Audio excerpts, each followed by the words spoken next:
आपल्याला इथून घ्यायचंय इंद्रिय बलम ददानीती. हा.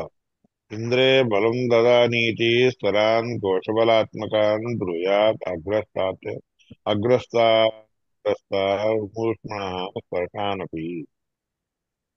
इंद्रामध्ये बल प्राप्त व्हावं म्हणून स्वर वापरा.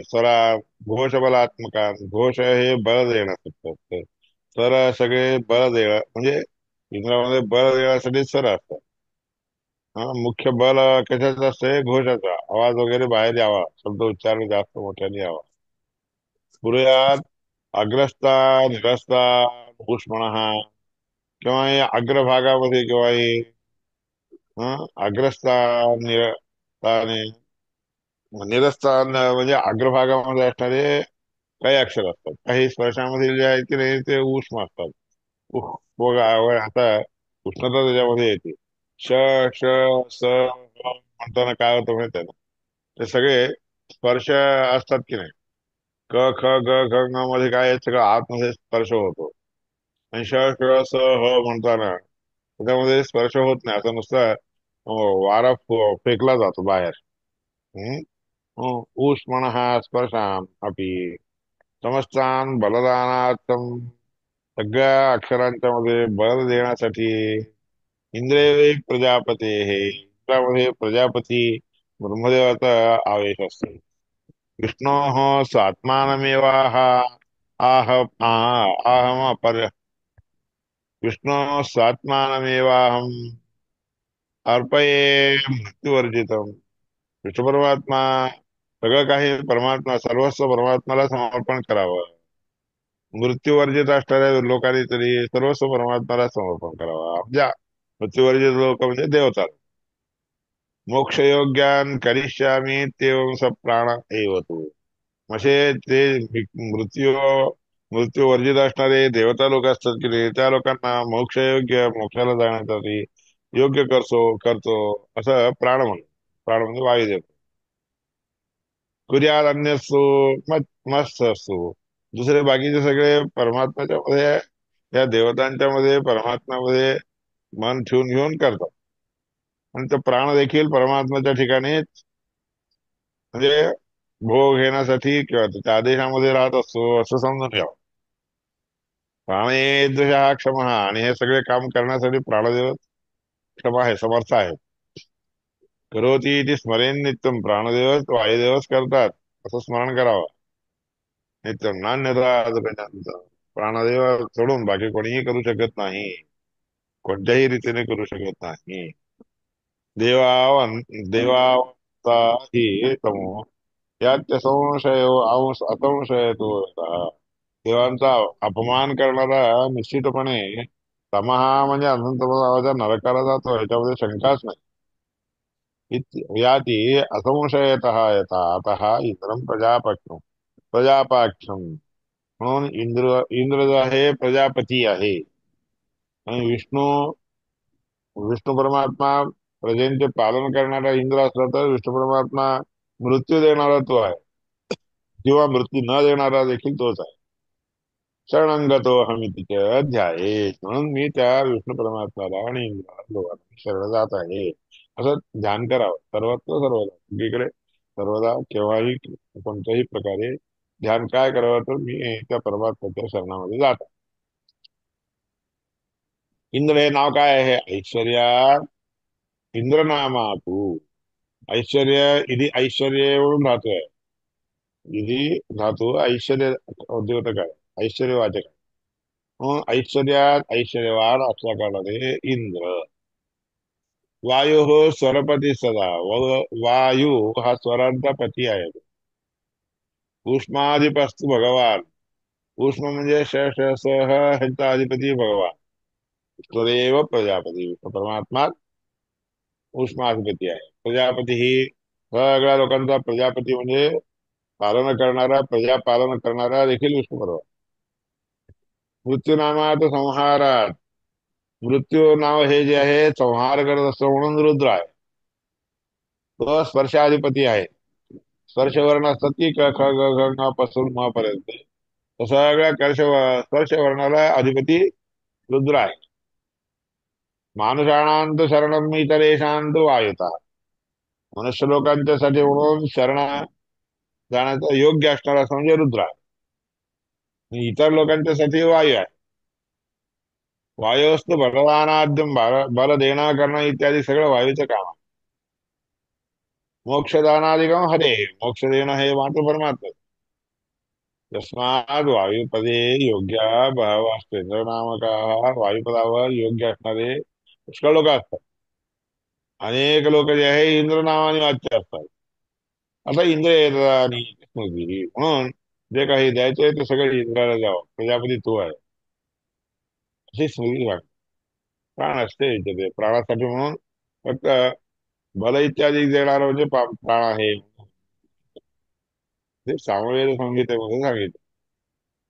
सर्वोपद्रव कर्तृताम असुराणाम कुबुद्धीचा कुबुद्धीनाम. सगळे सगळ्या प्रकारचे उपद्रव करणारे जे लोक असतात की नाही ते सगळे असुर असतात.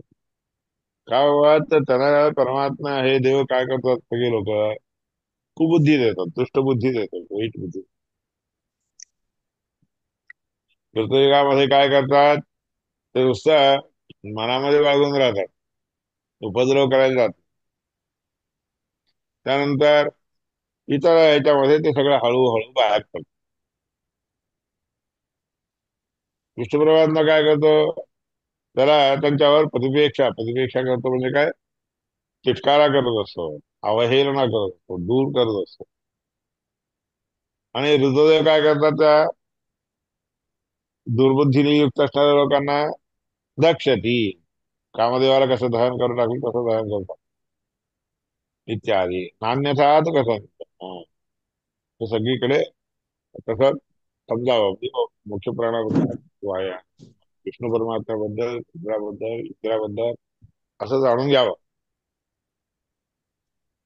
इतिच्या मृत्यू सकाशात आत्मानं परिहरणानी. ही मृत्यूपासून, मृत्यू म्हणजे मरण जे आहे की नाही त्याच्यापासून मी स्वतः आपल्याला मृत्यूपासून दूर करू इच्छितो आहे असं समजून घ्यावं. परिहराळी, ही परिहराळी म्हणजे मी परिहार करतो मृत्यूला. ब्रह्मा प्रजापतीष्टेरी विष्णू अन्यम प्रबोध. ब्रह्मा प्रजापती रूपाने विष्णू परमात्म्याची स्तुती करतो. अन्यम प्रबोध आहे, सगळ्या इतर देवतांना सगळ्यांना जागृत करतो, जागा करतो. इंद्र नामक जो आहे की नाही तो वायुदेव, हे दोघं जण परेशांना दुसऱ्या लोकांना जे आहे बोधन करतो. तसा इंद्रनामा वायुश्च परेशान बोधको यथा. सगळ्या लोकांना बोधन करून देतो तो, जाणीव करून देतो. मी आहे असं त्या प्रकारचं जाणीव मिळते तिथं असं सांगितलं. बृहती प्रजा पाती इति. बृहती म्हणजे वाढवतो. ब्रह्मा म्हणून ब्रह्मा या रूपाने काय करतो, प्रजा सगळ्यांना वाढवतो, प्रजा वाढवतो म्हणून प्रजापती. इदम राहती इथे. आणि त्या सगळ्यांना ज्यांना वाढवलेल्या प्रजा आहेत त्या सगळ्या प्रजांचं रक्षण करतो म्हणून प्रजापती. ब्रह्मा, ब्रह्मा या शब्दाचा अर्थ बृहती, प्रजांना वाढवतो. आणि त्यानंतर प्रजापती शब्दाने ब्रह्मदेव काय करतात, प्रजापती रूपाने त्या प्रजेचं रक्षण करतो असा अर्थ. ब्रह्मा प्रजापती इत्यादी विष्णू अन्यम प्रभो हे त्या शब्दांचे अर्थ समजून. आता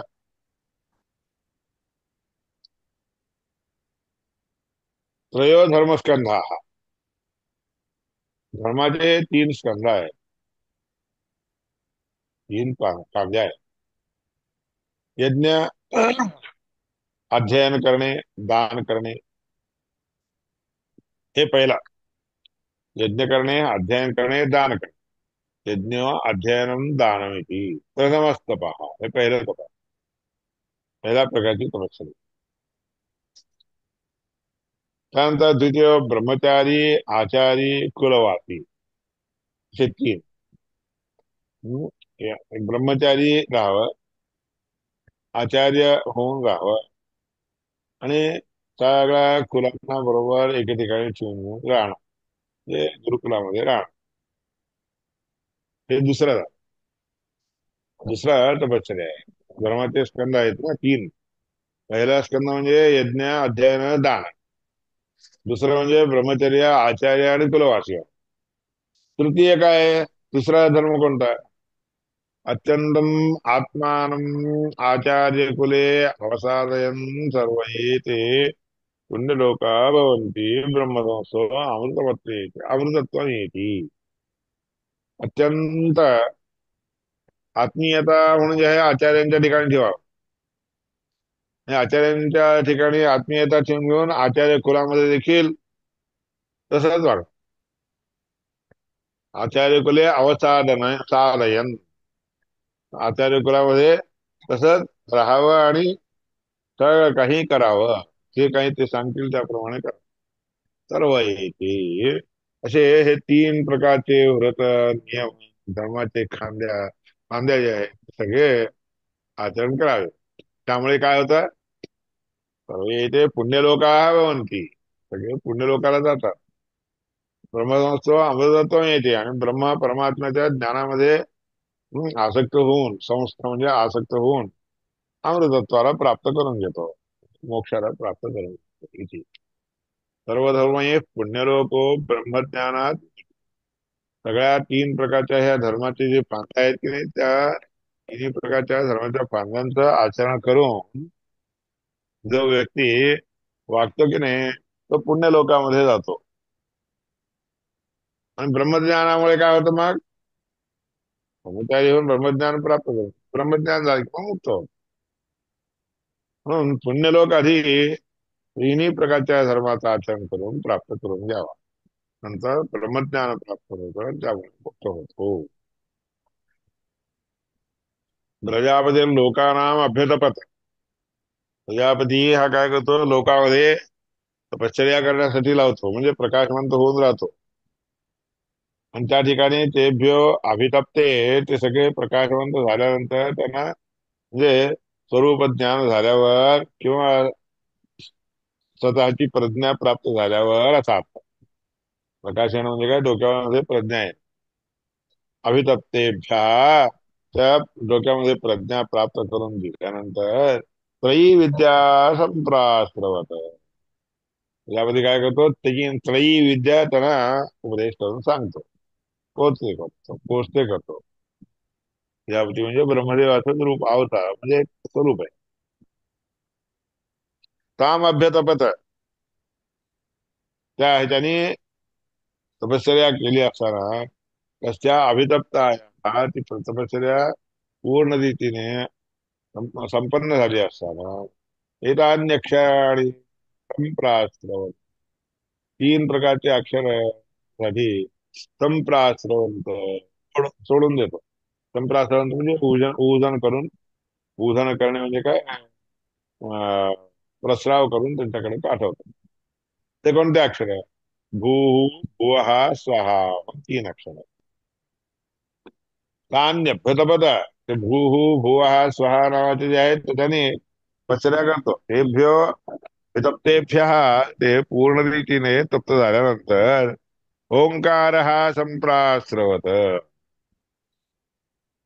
मग ओंकार प्रसृत होतो. म्हणजे ओंकाराचं उच्चारण त्या ठिकाणी येत. तद्यथा, ते उदाहरण. शंकुना सर्वाणी पर्णानी तंत्रणानी एवं. शंकू, एखादा शंकू घेऊन म्हणजे चाकू वगैरे घेऊन किंवा कुऱ्हाड वगैरे घेऊन सर्वाणी पर्णानी संतृणानी, सगळेच्या सगळे झाडावर असलेले पानं तोडतो. संतृणानी तोडणे, वेगळे करणे.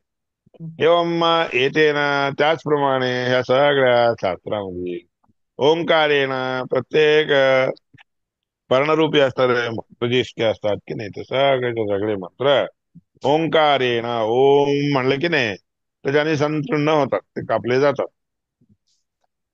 ओंकारेण सर्व वाक् संतृण. सगळे वाणी मधील असणारे जितके काही पर्णरूपी शब्द आहे ते सगळेच्या सगळे ओंकाराने संतृण सगळीकडून भरले जातात. हे विभक्त होतात. ओंकारेव इदं सर्वम, ओंकारेव इदं सर्वम म्हणून ओंकारच मुख्य आहे. सगळ्यात मुख्य कारण म्हणजे ओंकारच आहे. म्हणून ओंकार सर्वश्रेष्ठ आहे. म्हणून शास्त्र काय म्हणतं? प्रवत्तनोंकृतम ब्रह्म पुरस्ताच्च विहीर्यते. ओंकार रहित असणारा मंत्र जरी उच्चारण केला तरी तो व्यर्थ होतो, व्यर्थपणे गळून जातो, असा अर्थ आहे. म्हणून आपण होम वगैरे करत असताना प्रत्येक मंत्राच्या आधी ओंकार घालावा. ओ म्हणूनच करावा लागतं. हं? मन्यसूक्त पूर्ण 14 मंत्र आहेत. 14 मंत्रांचा होमाच्या वेळेस जेव्हा उच्चारण करतो त्यावेळेस करताना प्रत्येक मंत्राला आधी ओंकार घालावा लागतो होमासाठी. बाकीच्यासाठी मात्र आधी एकदा होम करा, ओम म्हणावा, आणि शेवटी एकदा ओम. संपूर्ण मन्यसूक्त सुरू करायच्या आधी एकदा ओम म्हणावा आणि शेवटी एकदा ओम म्हणावा. एकूण अर्थ काय आहे, शास्त्र काय आहे तर त्या ओंकाराचं उच्चारण करून आपण जर मध्ये थांबलो तर पुन्हा एकदा ओंकार करावा, ओंकाराचं उच्चारण करावं. म्हणून अनाहत म्हणजे अनाहत म्हणजे काय, मध्ये कुठं न थांबता जेव्हा मंत्र म्हणतो त्यावेळेस मध्ये मध्ये पुन्हा ओंकार म्हणायची गरज नसते. प्रारंभाला आणि शेवटी 2 वेळा केलं तर पुरे. हा अभिप्राय आहे बरं का, ह्याच्यात ह्या मंत्राने सांगितलेला अभिप्राय तुम्हाला सांग. ओंकारो ब्रह्मणो नमः, म्हणून ते ओंकार मुख्य आहे. ओंकार हे परब्रह्माचे नाव आहे. सर्व आगात्मकश्च सहा, सगळ्या वाणींचा आत्मा म्हणजे आत्मरूपाने असतो तो. सगळ्या उच्चारणाचा आत्मस्वरूपाने असणारा ओंकार आहे. तद व्याख्यात्वात, त्याची व्याख्या रूपाने सगळे अकार इकार उकार वगैरे सगळे जितके काही अक्षर आहेत ते सगळे त्याचे व्याख्यान आहे. म्हणून सर्व वाचा सगळ्या वाणींचा सर्व वाघ आत्मा म्हणून ओंकार आहे. परंतु प्रस्तुतत्वात हे सगळं प्रस्तावना रूपाने मागितलं म्हणलं जातं. म्हणून तर सर्वमच्याप्यर्थ पूर्णत म्हणून ओम हे जे आहे सगळ्या अर्थाने सगळ्या अभिप्रायाने युक्त असतो. सगळे अर्थ त्याच्यामध्ये भरलेले असतात असा अर्थ. सगळ्या शब्दांनी अन्वित असणारा असतो. म्हणून सर्व शब्दान्वितत्वाच तर लिंग व्यत्यय भवेत, म्हणून लिंग व्यत्यय होत नाही. ओंकार म्हणलं की नाही, पुरुष असो स्त्री असो कोणतेही वर्ण कसलाही असो, स्त्रीलिंगी असो पुरुषलिंगी असो, सगळे असले तरी देखील ओम म्हणावं. सर्व शब्दान्वितत्वाच न लिंग व्यत्यय होय, आणि त्यामुळं लिंग व्यत्यय होत नाही हो का. उलट ओंकार म्हणलं तर आधिक्यंतेव सर्वत्वम, आणि अधिकता त्याच्यामध्ये प्राप्त होती, श्रेष्ठता प्राप्त होती. आणि सर्वपणा, सर्वांचे सर्वांना अन्वित असणारे अभिप्रेत असणारी गोष्ट त्याच्याने दाखवली गेली असते. म्हणून तेच आधिक्यंतेव सर्वोत्तम प्रस्तुतम तद्यते तद, म्हणून ते त्याकरता ओंकार इच्छित. अकाराद्या क्रमेणैव भूरादेः चारुरूपिणा. अकार उकार मकार हे सगळे क्रमाने कसे आहेत. भूहू भुवः स्वहा नावाच्या 3 व्याहृती मंत्रांचे, व्याहृती शब्दांचे ते सगळे कसे आहेत, साररूपी आहेत. अकाराचं सार म्हणजे भू, उकाराचं सार म्हणजे भुवः, आणि मकाराचं सार म्हणजे स्वहा, अशा रीती. म्हणून अकारात्या क्रमेण भूरादेः साररूपिणा अस्मादयं सार इति, म्हणून त्याच्यापासून हा सार निघतो असं ते भू इत्यादी ठिकाणी कळतं. ते ज्ञानमेव अभितापवनम, म्हणून हे ज्ञान जे आहे की नाही त्यालाच म्हणतात अभितापन. सगळीकडून भरणे म्हणजे एखादी गोष्ट अग्नीमध्ये टाकून बाहेर काढल्यावर शुद्ध होऊन जाते, सगळं शुद्ध होतात ते अक्षर. संप्रस्रवाच तदृष्टीर ब्रह्मणा परमस्यही, आणि ते त्याच्यापासूनच प्रसृत प्रसृत म्हणजे बाहेर निघालेले असतात. त्याकरता सदृष्टी ही हे समजून घेणं ब्रह्मणा परमस्यच्या, परमात्म्याचा अनुग्रह प्राप्त करून घेतल्यासारखं होतं. ते परमात्म्याच हे परमात्म्यापासूनच मिळालेलं आहे असं समजून घ्या. नित्यज्ञानोपी भगवान, नित्य ज्ञानाने संपन्न असणारा भगवान असला तरी देखील क्रीडया अचीकृपत देता, हे सगळं क्रीडेने परमात्म्याने सहजपणे केलेलं आहे. तदा अभिताप शब्दोयम, म्हणून हा अभिताप नावाचा शब्द जो आहे की नाही, परमात्म्यालाच लागू, सगळ्यांना बळ देणारा तोच आहे. अभिताप म्हणजे संतप्त करणारा किंवा बळ देणारा परमात्माच आहे, असं समजा. किती तपशब्देनैव यतिर्धर्म, यतिधर्मश्चोक्तः. तपः ह्या शब्दाने यतींचा धर्म आहे. तद्धि तपः, तद्धि तपः, तद्धि तपः म्हणून कोणाला सांगितलेलं आहे? संन्यासांना आहे. संन्यासांनी केव्हाही तपश्चर्या करावी, ओंकाराचं उच्चारण करावं, प्रणवोपदेश म्हणून त्यांना करतात. तपशब्देन एव यतिधर्मश्चोक्तः.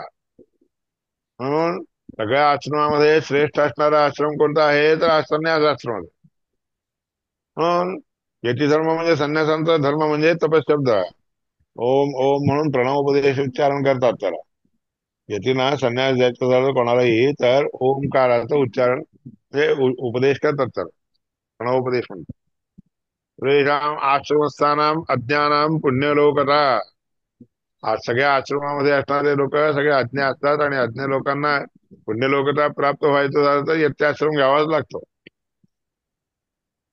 यत्याश्रम श्रेष्ठ आहे. दुसऱ्या आश्रमामध्ये असताना पुण्यलोक प्राप्त होतो असं खात्री नाही, गाणे खात्रीची खात्री नाही. अपरोक्षदर्शाम विष्णूवर अमृतत्वानं कान्यता. अपरोक्षदर्शी असणारे जे कृष्ण परमात्म्याचं अपरोक्ष ज्ञान ज्यांनी प्राप्त करून घेतलेलं असते त्या लोकांना अमृतत्व, अमृत लोक मोक्ष लोक प्राप्त होतो. याच्याशिवाय दुसऱ्या कोणत्याही पद्धतीने प्राप्त होऊ शकत नाही. इतिच्या सांगितलं. यज्ञ अध्ययन दानयस्तु. यज्ञ करणे, अध्ययन करणे, दान देणे, हे तीन क्रिया केल्या कारणाने गृहीष्यात, गृहस्थाश्रमी होतो. आणि तसं हे तीन काम करत असणारा जो असतो की नाही गृहस्थ, तो कुठे जातो? सोमलोकाला जातो, चंद्रवरच्या लोकाला जातो, चांद्र लोकाला. येथे लोक काही की गृहस्थाश्रमात झालं. येथे लोक काही की येत ह्या तपसा सूर्यम चत्वारोपी विषय. येथे लोक तपश्चर्या करून सूर्याला चारी प्रकारचे कर्म करत, चारी प्रकारचे धर्म कर्म करत विशेष करून जातात. म्हणून यज्ञ याग इत्यादी कर्म म्हणजे काय दिलेलं आहे? यज्ञ अध्ययन दान करणारा गृहस्थाश्रमी चांद्र लोकाला. आता चार प्रकारचे कोणते? यज्ञ, अध्ययन, दान आणि तपश्चर्या, चौथी. हे चार गोष्टी केल्या असताना सूर्य लोकाला जातो, म्हणजे सूर्य लोकाहून स्वर्ग लोकाला गच्छन्ति तपसई वर्षीन. त्यानंतर तपश्चर्या केल्याने सगळे वानप्रस्थाश्रमामध्ये असणारे जे लोक असतात ते, किंवा ब्रह्मचारी जे असतात ते सगळे लोक निष्ठेने राहत असतात. निष्ठेने राहत असताना ते लोक देखील गुरु शुश्रूषा इत्यादी करून वालखिल्य इत्यादी ऋषींच्याकडे जातात, म्हणजे ऋषी लोकांना जातात. म्हणून निष्ठावंत असणारे सगळे जे लोक असतात, ब्रह्मचारी असो किंवा वानप्रस्थी लोक असो, वालखिल्यांश, वालखिल्य नावाचे जे आहेत की नाही, सूर्याच्या चक्रावर असणारे वालखिल्य नावाचे ऋषी आहेत. ते गायत्री मंत्राचा सदा उच्चारण करणारे असतात. सर्वदा वालखिल्य गायत्रीचा उच्चार करत असतात. म्हणून एखाद्या वेळेस आपल्याला प्रसंगामध्ये कुठेतरी गावाला गेला असताना किंवा रस्त्यात असताना पाणी वगैरे नाही मिळालं, काय आपलं संध्यावंदन करून गायत्री मंत्र जप करणं राहतं ना, म्हणून त्यावेळेस काय करावं, त्या वालखिल्यांची आठवण करावी. वालखिल्यांची आठवण केल्यावर ह्याच्या नावाने ते वालखिल्य लोक ऋषी तर आता तर संध्यावंदन जप करण्याची जी प्रक्रिया आहे करतात, फळ त्याला देतात. म्हणून ते फळ घ्यायचं आपल्याला मिळावं म्हणून काय करावं लागतं, जेव्हा वेळ झाल्यानंतर आपण अर्घ्य तीन द्यायचे असतात ना, तीन अर्घ्य देतो. ते तीन अर्घ्य द्यावेत, आणि आपल्याला बरोबर वेळी संध्या न करता करणं झालं नाही म्हणलं तर मग प्रायश्चित्तार्घ्यम, प्रायश्चित्तवर्घ्यम समर्पयामी, प्रायश्चित्तासाठी म्हणून एक अर्घ्य देतात. आणि तो अर्घ्य जो आहे की नाही तो वालखिल्य महर्षींना पोहोचतो. मग ते वालखिल्य महर्षींना ते पोहोचल्यावर ते लोक त्यांनी न केलेलं जेव्हा ह्याच्या हातून झालेलं नाहीये त्याचं फळ त्याला देऊन टाकतात. हे शास्त्र आहे बरं का. नैष्ठिका वालखिल्यांश गुरु शुश्रूष यदि पश्यन्ति एव, तर कोणी या रीतीने पाहतात, जे पाहत असतात की नाही, साक्षादेव जनार्दन साक्षात त्याची उपासना केली होत अमृतत्वम तदा यान्ति. त्यामुळे अमृत लोक त्यांना प्राप्त होत. अन्यथा नाही केलं तर मिळत नाही. इच्छिता त्याच्या संन्यास मात्रेण अमृतत्व, फक्त संन्यास आश्रम घेतला की अमृतत्व प्राप्त होत असं नाहीये. संन्यास घेतल्याबरोबर अमृतत्व प्राप्त होतो असं समजू नका. तमेवं विद्वान अमृतैः भवति नान्यः पंथा अयनाय विद्यते, म्हणून श्रुती आहे. त्या परमात्म्याला जो कोणी विद्वान चांगल्या रीतीने जाणून घेतो तो अमृत लोकाला प्राप्त करून घेऊ शकतो. ह्या अमृत लोकाला प्राप्त करून घ्यायचं झालं तर त्या परमात्म्याला चांगल्या रीतीने न जाणता राहणं कधी शक्य नाही. जाणल्याशिवाय होतच नाही असा. नान्य पंथा अयनाय विद्यते, मोक्षाला जायसाठी दुसरा मार्ग नाहीये असं श्रुती सांगितलं. विद्येवत निर्धारणात, विद्या म्हणून काय ते सूत्र आहे. विद्येवत निर्धारणात ओम म्हणून ब्रह्मसूत्र आहे. निर्धारण म्हणजे काय, निश्चितपणे निर्धारित रूपाने विद्या प्राप्त करून घेतली तरच विद्येच्या द्वारेच अमृत लोक प्राप्त होऊ शकतो, परमात्म्याचा अनुग्रह प्राप्त होऊ शकतो असा अर्थ सांगितलं. असं भगवत वचनात म्हणजे भगवंतामध्ये देखील सांगितलेलं आहे. भगवंताने सांगितलेलं आहे विद्येवत निर्धारणात म्हणून सूत्रामध्ये आहे. त्याचप्रमाणे भागवतामध्ये देखील हेच वाक्य सांगितले. तर हा मार्ग, हा विषय सगळा म्हणजे हा प्रकार सगळा परमात्म्याला लागू होतो का म्हणलं तर नाही. कारण तेच सांगत भागवतामध्ये काय म्हणतात, नरोधयति माम धर्मो न सांख्यम योग उद्धव. अरे उद्धवा, मला कोणताही धर्म अडवा येऊ शकत नाही, अडवू शकत नाही. कोणतंही सांख्यशास्त्र माझ्या कोणत्याही योगामध्ये अडवा येत नाही. अडथळा रूपाने येत नाही. स्वाध्याय अध्ययन करणं देखील मला बाधक बाधक नाही. तपाहा तपश्चर्या करणं, त्या दान देणं, इष्टापूत मला जे पाहिजे ते सर्वस्व समर्पण, दक्षिणा देणं, हे सगळे न केले केले नाही तरी देखील मला ते बाधक होत नाही असा अर्थ. तर परमात्म्याने सांगितलं तुम्हाला बाधक होतात पण परमात्म्याला बाधक होत नाही इत्यादीच. हे सगळं भागवतामध्ये उद्धवाला श्रीकृष्णाने सांगितलेल्या वाक्यामध्ये सांगितलेलं आहे. न च संन्यसना देव सिद्धिं समधिगच्छति, म्हणून भगवद्गीतेमध्ये सांगितलेलं आहे. नुसतं मी सगळं सोडून देतो म्हणत रुपले काय त्याच्याने काय सिद्धी प्राप्त होती काय. नुसतं सगळं सोडून देतो म्हणून बसला आणि सोडून देऊन बसला तरी सिद्धी प्राप्त होती असं नाहीये. तस्य पुत्रा तस्य पुत्रा, त्या व्यक्तीला तस्य म्हणजे त्या व्यक्तीला पुत्र इत्यादी जे आहेत ते सगळे पाहून घेण्याची कार्य असते इत्यादी सांगितलं. हे आता पुत्राधिकांची म्हणजे अपेक्षा जी आहे पुढच्या मध्ये. नेक्स्ट पाठ म्हणजे त्रयोदश. त्याच्या संन्यासनादेव सिद्धिं समधिगच्छति बसून तर सांगूया. श्रीकृष्ण 15 की 16, त्याला द्वादशी आहे, 16 द्वादशी येते. 16. अरे खरे हरे महा